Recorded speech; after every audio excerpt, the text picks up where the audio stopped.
Jadi Al-Quran itu memang kalau kita bicara dalam konteks makna dan redaksinya itu dari Allah, maka cara Allah menyampaikan Al-Quran itu bisa dengan pertama itu melalui utusan, ya kan?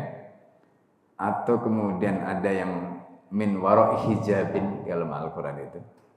Jadi di balik tabir, ya, ada juga yang salatil jaras, gemerincing bel, gitu.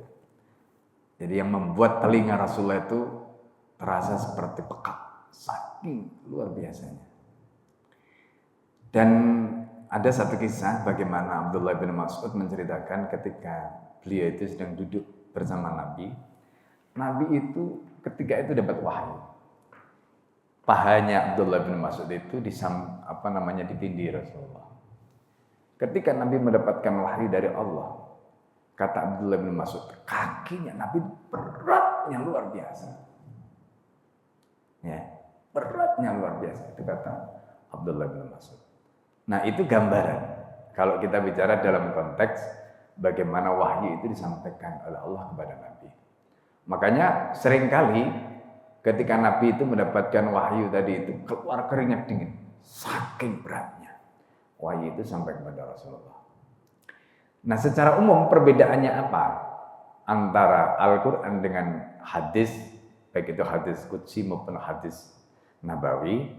Ya, kalau Al-Quran karena sifatnya itu makna dan lafadznya tadi itu nukil, maka selain disampaikan melalui Jibril, ya makanya kan ada definisi Al-Quran itu adalah kalamullah al-mu'jiz al-munazzal ala Sayyidina Muhammadin sallallahu alaihi wasallam biwasitati Jibril. Gitu. Biwasitati Jibril. Kemudian ada kalimat, ya, nukila ilaina baina dafatil mushafi naklan mutawatiran. Jadi dinukil berarti apa? Malaikat Jibril itu hanya mendikte saja, gitu. Nabi itu tidak meriwayatkan posisinya, menyimak. Makanya kemudian malaikat Jibril itu selalu datang di bulan Ramadan untuk melakukan tadarus dengan Rasulullah, untuk menyimak hafalannya Nabi, dan Nabi tidak lupa, gitu. Nah, itu tentang Al-Quran karena makna dan lafadznya itu dari Allah. Nah, sedangkan hadis baik itu qudsi maupun nabawi itu beda sifatnya.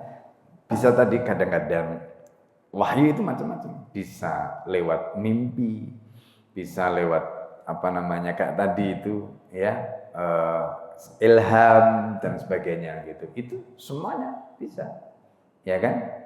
Karena kata auha di dalam bahasa Al-Quran itu bisa juga diartikan alhama. Alhama itu ya seperti orang dapat ilham, inspirasi, gitu.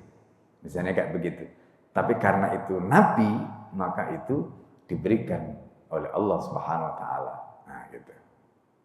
Jadi tidak selalu harus melalui malaikat Jibril. Kadang-kadang malaikat Jibril datang seperti misalnya dalam kasus hadis tentang iman itu, ya kan, tiba-tiba ada seorang laki-laki yang datang di majelis Nabi kemudian bertanya, "Ya Rasulullah, ya, mal iman?"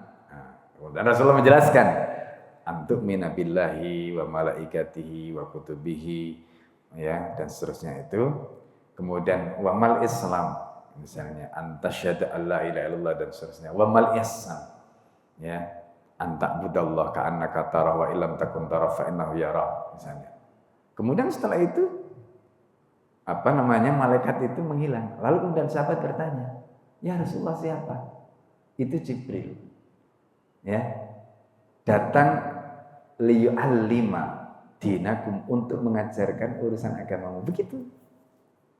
Jibril datang, tetapi kalau Al-Quran kan didiktekan, itu kan tidak. Ya kan?